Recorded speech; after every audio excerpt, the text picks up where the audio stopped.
So hello everyone, welcome to my channel CS Legal World, and today we are doing GRMC का 7th chapter, which is accounting and audit related issues related by the transaction RPTs and visual mechanism. So basically I have clearly made the notes for this chapter and we're gonna do that from there itself.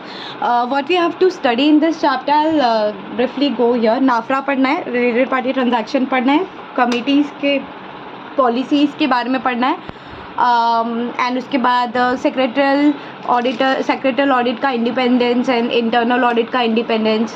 तो ये सारी I am sorry about that. So ये सारी कुछ चीज़ें हैं जो हमको पढ़ना है, and let's get started with the same. So firstly chapter 7 का पहला क्वेश्चन है कि स्ट्रेंथनिंग फाइनेंशियल रिपोर्टिंग स्टैंडर्ड. ठीक है, स्ट्रेंथनिंग फाइनेंशियल रिपोर्टिंग स्टैंडर्ड्स. अगर फाइनेंशियल रिपोर्टिंग स्टैंडर्ड जो है वो स्ट्रेंथन होंगे, फाइनेंशियल रिपोर्टिंग स्टैंडर्ड्स कौन से हो गए बेटा? As, end AS. तो ये सारे रिपोर्टिंग स्टैंडर्ड्स अगर क्या हो गए बेटा? स्ट्रेंथन हो गए, तो उससे क्या फ़ायदा होने वाला है, क्या नुकसान है, क्या है एग्जैक्टली. सो इसमें सबसे पहले यही बोला है, स्ट्रेंथनिंग फाइनेंशियल रिपोर्टिंग स्टैंडर्ड में ये बोला है कि अगर बेटर फाइनेंशियल स्टैंडर्ड रहेगा तो that reduces the scope for management and auditors in discretion in preparing financials. उनका डिस्क्रिशन नहीं चलेगा बिकॉज बेटर फाइनेंशियल स्टैंडर्ड्स है, तो आपको फाइनेंशियल स्टैंडर्ड्स कंप्लाई करना पड़ेगा. अकाउंटिंग स्टैंडर्ड जो होता है बेसिकली इंडिया का, वो इन लाइन विद IFRS है, Indian international financial reporting standards. फिर है इंड एस जो है वो नोटिफाइड हुआ है under section 133 of companies act 2013 with view to converge with IFRS. फिर जो नकास है, national advisory committee on accounting standard, उसने नोटिफाई किया था companies Indian Ind AS basically rules 2015. तो नकास ने क्या किया था? इंड एस रूल्स 2015 को नोटिफाई किया था. उसके बाद है ये जो चीज़ें हम पढ़ रहे हैं, अगर ये क्वेश्चन आता है स्ट्रेंथनिंग फाइनेंशियल रिपोर्टिंग स्टैंडर्ड की, फाइनेंशियल रिपोर्टिंग स्टैंडर्ड्स जो है उनको स्ट्रेंथन आप कर रहे हो, या ऐसे कोई सेंटेंस में आता है या कुछ आता है, बट उसका मेन मतलब ये कि फाइनेंशियल रिपोर्टिंग स्टैंडर्ड जो है वो स्ट्रेंथन हो रहा है, तो उसमें लिखना यही है. क्वेश्चन चाहे जहाँ से घुमा फिरा के आ जाए. उसके बाद two separate sets of accounting standards है इन इंडिया. एक तो इंड एस है और एक एएस है. उनका अपना अपना रूल है. इंड एस का है Ind AS in annexure to company Indian accounting standard rules 2015, और इसका एएस 2006 रूल्स 2006. तो रूल्स 2015, रूल्स 2006. फिर obligation to comply with Ind AS की इंडियन कंपनीज जो इंडियन कंपनीज है उनका क्या ऑब्लिगेशन है to comply with Ind AS. तो रूल 4 और रूल 5 में बताया. रूल 4 में ये बोला है दैट कंपनी और जो भी ऑडिटर है shall comply with Ind AS in preparation of financial statement and audit. क्या बोला मैंने? अगेन सुनने की कोशिश करना. कंपनी एंड ऑडिटर्स जो है shall comply with Ind AS. Company and auditors जो है shall comply with Ind AS, shall comply with Ind AS in preparation of financial statement and audit. कि जब वो अपना फाइनेंशियल स्टेटमेंट या ऑडिट करेंगे तो उनको इंड एस से कंप्लाई करना है. सिंपल चीज़. रूल 5 ने ये बोला कि एग्जाम्पशन है, मतलब कि ये जो है ना कि इंड एस आपको कंप्लाई करना है, ये एग्जाम्पशन है किन कंपनीज़ के लिए? बैंकिंग कंपनी हो, करो आप इंश्योरेंस कंपनी हो. So shall apply Ind AS notified by RBI. वो लोग इंड एस कौन सा यूज़ करेंगे? जो RBI और IRDAI वो लोग जो बताएंगे वो. ठीक है. Insurance company provide end S compliant financial statement. ठीक है. अब रूल 4 में अब जब अगर क्वेश्चन ये आता है बेटा, ये वाला question, obligation to comply with Ind AS, तो उसमें लिखना ये. अब प्रॉब्लम ये कि अपने मॉड्यूल में ये 3 पेज में दिया हुआ है एक ही चीज़, लाइन रिपीटेड है. समझ जाओगे तो समझने की कोशिश करना, बहुत अच्छी चीज़ है. सो बेसिकली यहाँ पर देखना, any company, holding company, subsidiary company, joint venture, associate company may comply in 2015 है कि Ind AS may comply with Ind AS in 2015. ठीक है. फिर कंपनी हुज इक्विटी या फिर डेट इंस्ट्रूमेंट जो है वो लिस्टेड है या तो इन प्रोसेस ऑफ लिस्टिंग है. तो 2015 में तो कुछ नहीं है ना, क्योंकि मे बोला हुआ है. 2016 में बोला है अगर नेटवर्थ 500 करोड़ या उससे ज़्यादा है 2016 में तो कंप्लाई करना पड़ेगा. कैसी कंपनी को? जिनका नेटवर्थ 500 करोड़ और मोर है. अगर कंपनी जो है, ये 2016 की बात कर रही हूँ, कि company equity debt listed process in listing in India या आउटसाइड इंडिया, मतलब कंपनी इंडिया में लिस्ट हो या आउटसाइड इंडिया में लिस्ट हो. या हो चुकी है या होने वाली है, अगर उसका नेटवर्थ 500 करोड़ या उससे ज़्यादा है तो कंपनी को इंड एस कंप्लाई करना पड़ेगा. Other than those covered above shell also comply if net worth is of 500 rupees और 500 करोड़ मोर.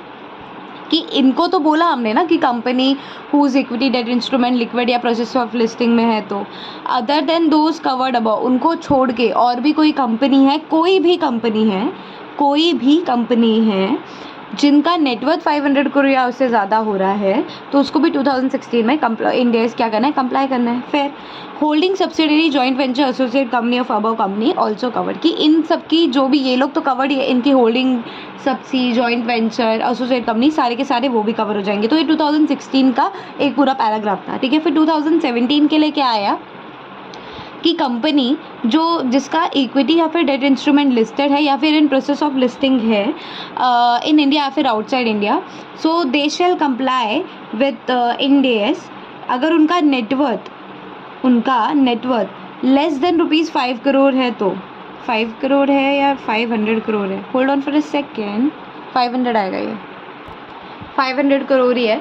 तो देखना पहले 2016 में कौन सी कंपनीज कवर की वो लोग ने इंड एस से कंप्लाई करने के लिए, कंपनी जिनका नेटवर्थ 500 करोड़ या उससे ज़्यादा हो उनको करना था. ठीक है. अब ये लोग ने देख लिया कि भाई कंपनी जो इक्विटी में लिस्टेड है या लिस्ट होने वाली है इन इंडिया या फिर आउटसाइड इंडिया, उसका नेटवर्थ अगर 500 करोड़ से कम भी है ना, हैविंग नेटवर्थ 500 करोड़ से कम भी, तो उनको भी करना पड़ेगा क्या बेटा, उनको भी क्या करना पड़ेगा, इंड एस कंप्लाई करना पड़ेगा. Other than those covered above shell comply of net worth. कि इनको छोड़ के अगर कोई और भी कंपनी है तो उसको भी कंप्लाई करना पड़ेगा अगर उसका नेटवर्थ 250 करोड़ या उससे कम है. ठीक है. उसके बाद बोला हुआ है कि इनकी होल्डिंग सब्सिडरी जॉइंट वेंचर को भी ले लेना. ये दो पॉइंट ही आए गेस. हाँ, इसमें ये वाला नहीं है, तो इसका होल्डिंग सब्सिडी के बारे में कुछ भी नहीं बोला. ठीक है. फिर 2018 में आ जाना. 2018 में ये कहा है कि NBFC के बारे में बताया है कि कोई भी NBFC जिसका नेटवर्थ 500 करोड़ या मोर है, उसको क्या करना पड़ेगा, 2018 में इंड एस को कंप्लाई करना पड़ेगा. और अगर उसकी कोई holding subsidy joint venture associate company है वो भी इसके अंदर कवर्ड है. ये वाला कोई भी पॉइंट है क्या, नहीं है. उसके बाद बोला है 2019 में कि company whose equity debt listed process in listing in India या फिर आउटसाइड इंडिया, नेटवर्थ अगर लेस देन 500 करोड़ है तो उसको कंप्लाई करना पड़ेगा. यहाँ पे नेटवर्थ 250 करोड़ तो है बट लेस देन 500 करोड़ है तो उसको भी कंप्लाई करना पड़ेगा. मतलब नेटवर्थ 250 करोड़ तक है but 500 crore but less than 500 crore, क्योंकि 500 करोड़ वाली कंपनी तो पहले ही कंप्लाई करी है. फिर net worth calculated in accordance with standard loan financial statement and first audited financial statement. तो अगर इंड एस से रिलेटेड ये क्वेश्चन आ गया, ठीक है, तो आई होप नाउ आप इसको अच्छे से कवर कर पाओगे. आपको प्रॉब्लम है तो आप मॉड्यूल में जाके सिर्फ जो मैंने पढ़ा उसको रीड आउट कर लेना और इस पेज का स्क्रीनशॉट ले लेना, बिकॉज इससे बाहर से कुछ लिखना नहीं है. ठीक है. 3 पेज को मैंने आधे पेज में कवर्ड किया है. चलो अब क्या है बेटा, देखने की कोशिश करना. अब क्या है, disclosure require pertaining to accounting standard. कौन से डिस्क्लोजर देने पड़ेंगे जब आप अकाउंटिंग स्टैंडर्ड रखते हो, कौन से डिस्क्लोजर देने पड़ेंगे. तो अगर फाइनेंशियल स्टैंडर्ड कंप्लाई करता है अकाउंटिंग स्टैंडर्ड के साथ, अगर फाइनेंशियल स्टैंडर्ड कंप्लाई करता है तो बात अलग है. लेकिन अगर आपका फाइनेंशियल स्टैंडर्ड ही कंप्लाई नहीं कर, फाइनेंशियल स्टेटमेंट जो है that do not comply with accounting standard, तो फिर आपको फाइनेंशियल स्टैंडर्ड में डिस्क्लोज करना पड़ेगा रीजंस फॉर डेविएशन क्यों नहीं कर रहे हो. तो फाइनेंशियल स्टेटमेंट अगर कंप्लाई करता है अकाउंटिंग स्टैंडर्ड को तो वेल एंड गुड ना, तब तो कोई प्रॉब्लम नहीं आती. लेकिन फाइनेंशियल स्टेटमेंट अगर अकाउंटिंग स्टैंडर्ड को ही कंप्लाई नहीं कर रहा है तो आपको फाइनेंशियल स्टेटमेंट में बताना पड़ेगा reason for this deviation. Second है regulation 34(3) read with some rule है सेबी लोडर का. बट जब हम बात करते हैं रेगुलेशन 34(3) की, तो वो ये बोलने की कोशिश कर रहा है कि एनुअल रिपोर्ट, ये डिस्क्लोजर की बात कर रहे हैं, disclosure require pertaining to accounting standard. ये वाला क्या बोल रहा है, जो एनुअल रिपोर्ट है दैट शुड कंटेन या that shall contain disclosure as per companies act 13. And regulation 34(3) SEBI loader का again is saying that in preparation of financial statement treatment different in preparation of financial statement, अगर treatment जो है वो different from accounting standard है तो आपको financial statement में disclose करना पड़ेगा. As why you believe that alternative treatment would give more fair view on it with management explanation. कि आप ये बताओ कि आपने अकाउंटिंग स्टैंडर्ड कंप्लाई नहीं किया है. आपको ऐसा क्यों लगता है कि alternative treatment would give more fair view on it with management explanation. Management को भी एक्सप्लेन करना पड़ेगा भाई क्या प्रॉब्लम है, क्या सीन है, क्या चल रहा है. ठीक है. फिर है auditor remuneration and non audit services. I know आप लोग बोलोगे कि मैम इसके पहले एक और क्वेश्चन है ऑडिटर इंडिपेंडेंस, ये वो, उसका चार्ट पीछे बनाया हुआ है. आप बोलो तो वो पहले करा दूँ या फिर लाइन से ही चल लेते हैं. ठीक है. तो ऑडिटर का साथ में लेंगे, डू नॉट वरी, इसके बाद ही करा दूँगी. Auditor remuneration and audit service के बारे में सबसे पहले क्या कहा है. कंपनीज एक्ट 13 क्या बोल रही है. सो कंपनीज एक्ट 13 बेसिकली ये बोलना चाहती है that auditor remuneration and non audit service. Non audit service कौन सा होता है बेटा. ऑडिटर रेम्यूनरेशन तो समझ में आ रहा है दैट कंपनीज एक्ट 2013 में बेसिकली ऑडिटर के रेम्यूनरेशन पे कोई भी रिस्ट्रिक्शन नहीं है. नॉर्मली इफ़ यू सी तो मैनेजर रेम्यूनरेशन में सेक्शन 198 में सबको रिस्ट्रिक्शन डाला हुआ है. बट बेसिकली कंपनीज एक्ट 2013 में ऑडिटर के रेम्यूनरेशन पे कोई रिस्ट्रिक्शन नहीं है. It should be reasonable and keeping scope of audit in mind कि कितना ऑडिट कर रहे हो, क्या कर रहे हो, रीजनेबल होना चाहिए. That's it. ठीक है. उसके बाद बोला था नॉन ऑडिट सर्विस. कौन सी ऐसी ऑडिट नॉन ऑडिट सर्विस है. If you remember section 144 if I am not wrong, yes, other than auditor service, मतलब वो बेसिकली प्रोहिबिट करता है ये सारी सर्विसेज देने के लिए. ये कौन सी सर्विसेज है. वही सर्विसेज जो हम कंपनी लॉ में पढ़ते थे. Auditor not to render certain services. Total 8 service है. अब कौन कौन सी वो आप मुझे बताओगे. Auditor not to render certain services. If you remember अगर हम इसको ना देखें तो आपको ये बात याद है कि ऑडिटर जो है वो फाइनेंशियल स्टेटमेंट को बनाने के लिए what's wrong with me, sorry my bad, financial information not financial statement. If you all remember that हमने पहले भी पढ़ा था ये कि जो कंपनी का बेसिकली फाइनेंशियल सॉफ्टवेयर होता है उससे रिलेटेड वो कोई भी एडवाइस नहीं कर सकता. भले उसको लग रहा है बट वो कोई एडवाइस नहीं कर सकता. फाइनेंशियल सिस्टम डिज़ाइन करके नहीं दे सकता. तो design and implementation any financial information system to whom to the company is auditing. ठीक है. अकाउंट एंड बुक कीपिंग नहीं कर सकते आप. उसकी फाइनेंशियल स्टेटमेंट बना के नहीं दे सकते. अकाउंट एंड बुक कीपिंग नहीं कर सकते. इंटरनल ऑडिट भी नहीं कर सकते उसका. Obviously you are an independent auditor, right. You're going there, you're an independent auditor, you're doing his internal audit, really. Actual service नहीं दे सकते. ठीक है. इन्वेस्टमेंट एडवाइजरी आप नहीं कर सकते. इन्वेस्टमेंट एडवाइजरी से इन्वेस्टमेंट बैंकिंग याद आता है. Rendering of outsource financial services नहीं दे सकते. मैनेजमेंट सर्विसेज नहीं दे सकते एंड अदर्स नहीं दे सकते. तो अभी अगर 8 में बोलो आपको कि कौन कौन से 8 सर्विसेज है जो हमने पढ़े, तो इफ़ यू रिमेंबर सबसे पहले हमने ये देखा था कि ऑडिटर जो है वो वो डिज़ाइन इम्प्लीमेंट नहीं कर सकता. क्या था वो exact sentence. Design and implementation of any financial information system. वो design and implementation of any financial information system नहीं कर सकता. और क्या था. अदर्स था एक. तो चलो 2 पॉइंट हो गया. और सोचो ज़रा क्या पढ़ा. अभी हमने पढ़ा 5 पॉइंट.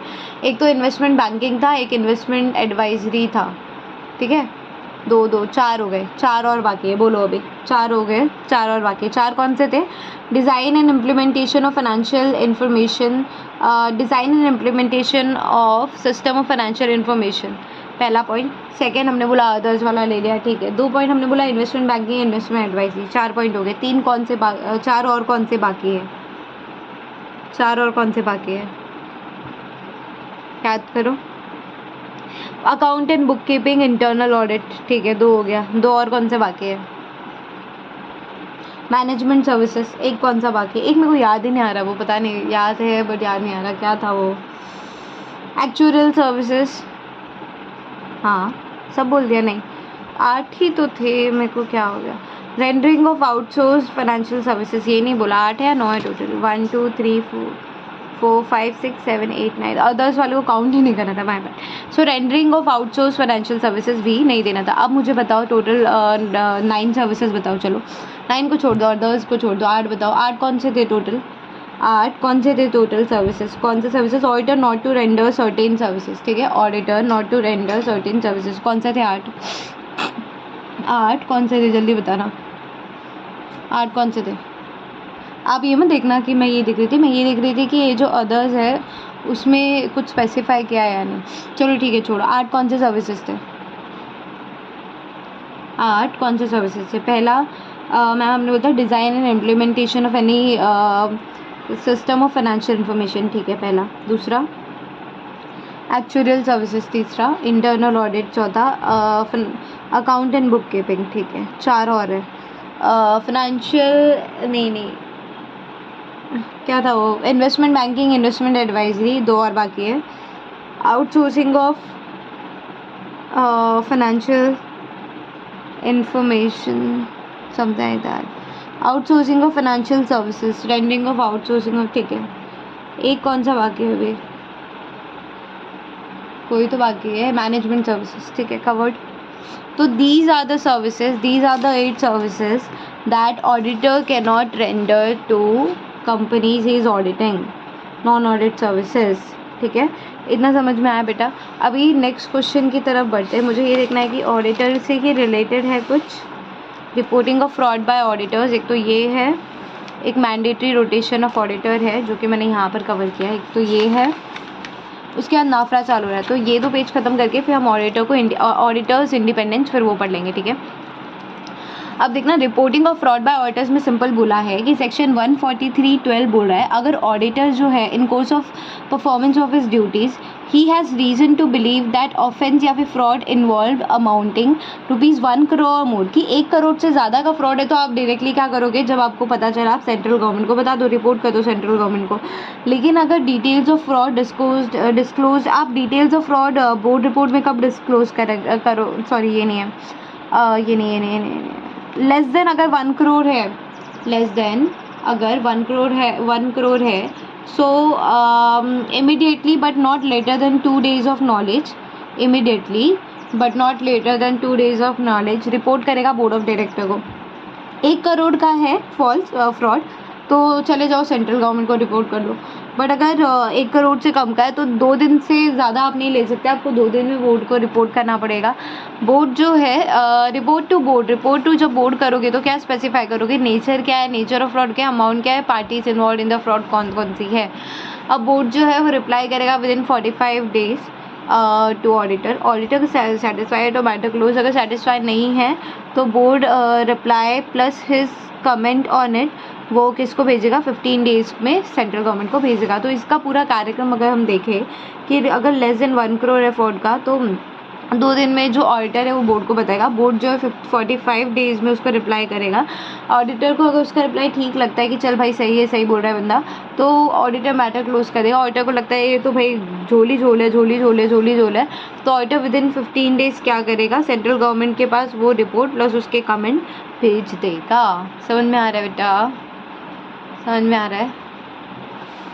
ठीक है। फिर है details of fraud disclose in board report की बोर्ड, फिर इसके साथ ये है reporting of fraud bye auditor में तीसरा लाइन भी है कि जो आप बनाओगे ना बेटा, क्या बनाओगे आप? Fraud details of fraud disclose in board report. जो आप बोर्ड रिपोर्ट बनाओगे ना उसमें आपको डिटेल्स ऑफ फ्रॉड डिस्क्लोज करना पड़ेगा कि ऑडिटर आया था, ऐसा बोल रहा था, नेचर ऑफ फ्रॉड इतना है, अमाउंट इतना है, पार्टीज इन्वॉल्व इतना है, एंड रेमेडियल एंड एक्शन क्या लिया है हमने उसके लिए। समझ में आ रहा है? इतना मगज में आ रहा है? मगज में आया क्या? चलो फिर है mandatory rotation of auditor. So basically all listed company other than OPC and small company, या फिर अनलिस्टेड पब्लिक कंपनी है तो उसका अगर paid up share capital 10 crore या उससे ज़्यादा है, अगर ऑल अनलिस्टेड कंपनी, अगर अनलिस्टेड नहीं, let's say private limited company, तो उसका पेड अप कैपिटल 50 करोड़ या उससे ज़्यादा है। Companies other than all company मतलब सारी कंपनी को ले लिया बिलो थ्रेशोल्ड जो है, ठीक है, जो 10 करोड़ में नहीं आ रही है अनलिस्टेड कंपनी या प्राइवेट लिमिटेड है, तो 50 करोड़ से 49 करोड़ पे लेट्स से उसका paid up share capital limit threshold से कम है, लेकिन अगर उसके पास outstanding loan from public financial institution या बोरोइंग पब्लिक बोरोइंग अगर वो 50 करोड़ या उससे ज़्यादा है, वो 50 करोड़ या उससे ज़्यादा है, so company shall not appoint or reappoint individual as auditor for more than one term of 5 consecutive years। अगर ये कंपनी नहीं है तो क्या, ठीक है, अगर कंपनी लिस्टेड भी नहीं है, थ्रेशोल्ड में भी नहीं आ रही है, ये वाले ऑब्लिगेशन में भी नहीं आ रही है, तो कंपनी सेम ऑडिटर को बुलाए, मेरे को फ़र्क नहीं पड़ रहा। लेकिन अगर ये थ्रेशोल्ड आप क्रॉस कर रहे हो ना, so then company shall not appoint और reappoint individual as auditor for more than one term of 5 consecutive years. For अगर इंडिविजुअल ऑडिटर है तो 5 ईयर्स के लिए बुलाया, 5 ईयर्स का कूलिंग पीरियड जाएगा। अगर ऑडिट फर्म्स है तो 2 टर्म होंगे 5 ईयर्स के, मतलब 10 ईयर्स के लिए एक ऑडिटर रह सकता है, या 10 या 5 एक टर्म के लिए दूसरा ऑडिटर उस फर्म का, दूसरे टर्म के लिए दूसरा ऑडिटर, ये भी कर सकते हो। लेकिन उसके बाद 5 ईयर्स का कूलिंग पीरियड जाएगा, तो दोनों केस में 5 ईयर्स का कूलिंग पीरियड जाएगा।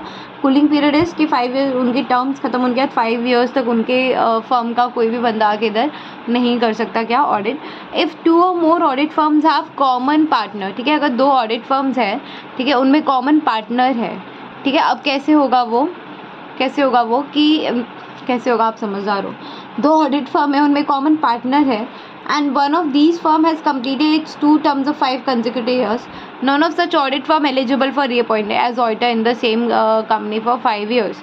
तो इन शॉर्ट इसमें क्या बोलने की कोशिश हो गई है बेटा कि 2 फर्म है जिसमें पार्टनर सेम है और एक फर्म ने 2 कंसेक्यूटिव ईयर्स का टर्म ख़त्म कर दिया, तो अब दूसरी के पास कंपनी गया, दूसरे वाले के पास कि आप करोगे क्या ऑडिट, कर दोगे क्या, कर दो ना प्लीज़ प्लीज़ प्लीज़। नहीं करेंगे नहीं करेंगे नहीं करेंगे नहीं करेंगे नहीं करेंगे नहीं करेंगे। क्यों नहीं करेंगे? लॉ ने मना किया है, लॉ ने मना किया है, लॉ ने मना किया है, इससे नहीं कर सकते। समझ आई? अब इससे अच्छे से क्या ही पढ़ाओ मतलब, ठीक है। तो यहाँ से चालू हो रहा है आपका NFRA, but now we are not doing NFRA right now, we are doing internal audit का इंडिपेंडेंस करेंगे। एक तो इंटरनल ऑडिट करेंगे क्या है, और एक ऑडिटर्स इंडिपेंडेंस ये क्वेश्चन करना है। फिर हम करेंगे सेक्रेटरियल ऑडिट, साइमल्टेनियसली कवर कर लेंगे। उसके बाद आरपीटी कवर करना है। चलो, तो सबसे पहले अब इंटरनल ऑडिट में समझने की कोशिश करना, इंटरनल ऑडिट में क्या बोलने की कोशिश हो रही है। So basically when we talk about internal audit किसकी बात हो रही है बेटा? इंटरनल ऑडिट की बात हो रही है, एक्सटर्नल ऑडिट की बात हो रही है? नहीं मैम, इंटरनल ऑडिट की बात करिए। इंटरनल ऑडिट मतलब कंपनी ने एक बंदा बिठाया है कि भाई तू ऑडिट कर, कंपनी में जो काम हो रहा है सही हो रहा है नहीं, ठीक है। वो कंपनी का एम्प्लॉय हो भी सकता है, कंपनी का एम्प्लॉय नहीं भी हो सकता है, ठीक है मैम, इतनी बात तो समझ आ रही। मैम क्या बोलना चाह रहे हो आप, है ना? मीनिंग सबसे पहले इंटरनल ऑडिटर कौन है, इंटरनल ऑडिटिंग होता क्या है? So internal auditing is an independent objective assurance. क्यों ऑब्जेक्टिव है ना भाई साहब, ऑब्जेक्टिव है ना कि आपको बिठाया, क्यों सैलरी दे रहे हैं, इंटरनल ऑडिटर को क्यों बिठाए कंपनी में।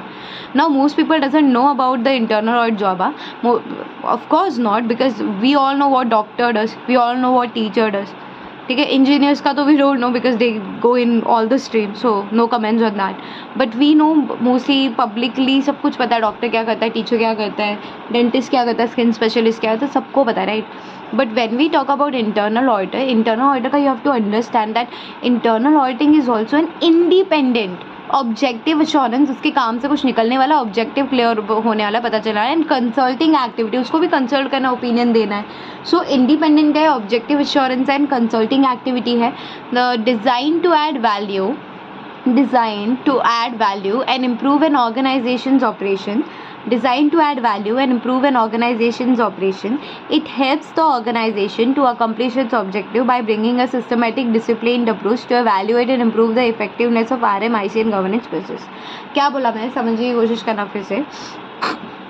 That internal auditing is an independent, objective assurance and consulting activity designed to add value and improve an organization's operation. It helps the organization to accomplish its objective by bringing a systematic, disciplined approach to evaluate and improve the effectiveness. To evaluate, again समझिए योजना, to evaluate, वो evaluate करना चाहते हैं, improve करना चाहते हैं effectiveness of what, risk management का, इंटरनल कंट्रोल का एंड गवर्नेंस प्रोसेस का. सो इफ़ यू सी ना RMIC गवर्नेंस प्रोसेस का ये चैप्टर में काफ़ी बार आया है. तो RMIC गवर्नेंस प्रोसेस को शॉर्ट फॉर्म में तो हर ही चैप्टर में कहीं ना कहीं घुसा ही देना आंसर में, कहीं ना कहीं एग्जाम में.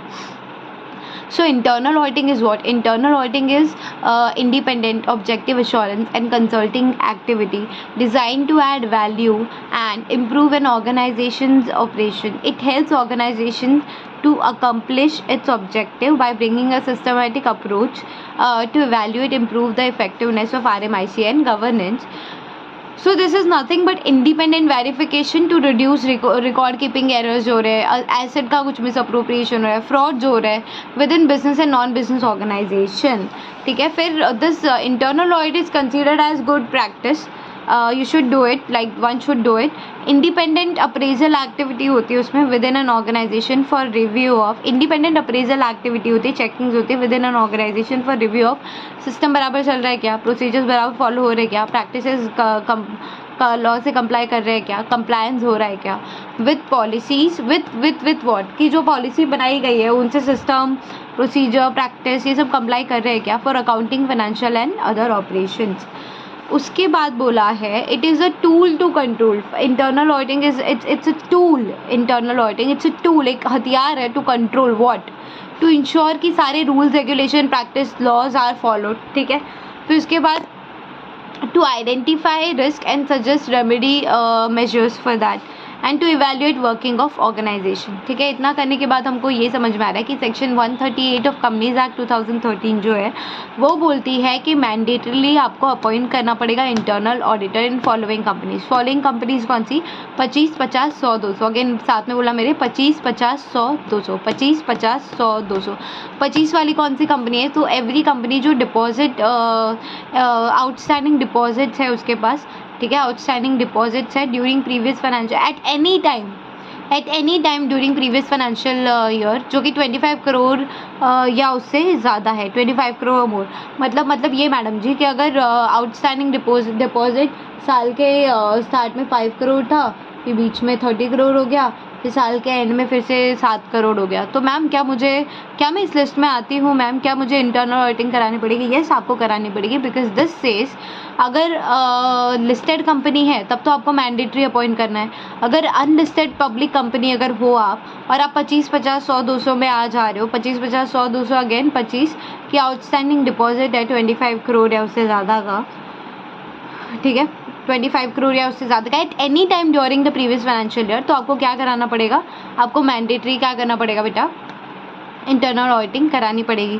नाउ 50 की अगर आपका paid up share capital 50 crore या उससे ज़्यादा है, फिर आपका loans outstanding loans to public financial institution और पब्लिक फाइनेंशियल टर्म लोन या ऐसा कुछ है from bank at any time. Again loan के बारे में बोला at any time during previous financial year. अगर वो 100 करोड़ या उससे ज़्यादा है और अगर आपका turn over previous financial year में 200 करोड़ या उससे ज़्यादा है, तो दैट्स व्हाट आई सेड 25, 50, 100, 200 में आप आ जा रहे हो, तो आपको मैंडेटरी क्या कराना पड़ेगा? आपको इंटरनल ऑडिटिंग कराना, इंटरनल ऑडिटर आपको रखना पड़ेगा, इंटरनल ऑडिटिंग करानी पड़ेगी.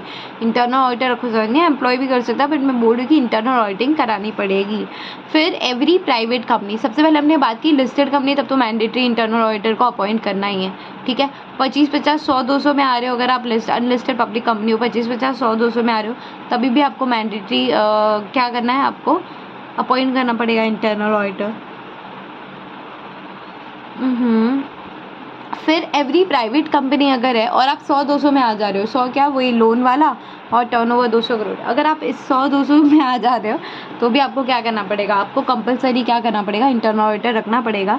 इंपॉर्टेंट पॉइंट ये है कि इंटरनल ऑडिटर एम्प्लॉय भी हो सकता है, एम्प्लॉय नहीं भी हो सकता है. Internal auditor to be CA, CMA या फिर others as may be prescribe. DD में अगर आप पढ़ोगे तो CA, CMA, CS सब भी है. तो हर पता नहीं ये मॉड्यूल किस तरह से फ्रेम किया है लोगों ने. चलो अब हमको पढ़ना है auditors independence. But what am I thinking right now over here is कि ऑडिटर इंडिपेंडेंस आपको अभी कराओ या हाफ एन आवर हो गया है, तो मैं काम करती हूँ। ये अब जो बाकी के ऑडिट, इंडिपेंडेंस, सेक्रेटरियल ऑडिट, ये सारे कुल मिला के चैप्टर जो है नेक्स्ट वाले वीडियो में कवर हो जाएगा। Till then bye bye, take care of yourself, happy Diwali. I am recording this on Diwali. Happy Diwali to all of you. Play safe and play harder. I would say play harder. Don't think that don't do noise pollution and all. It's just one day, so play harder. And I wish you all the best for your exams, and I wish a good luck for you on Diwali. Have a great day ahead today. Bye bye.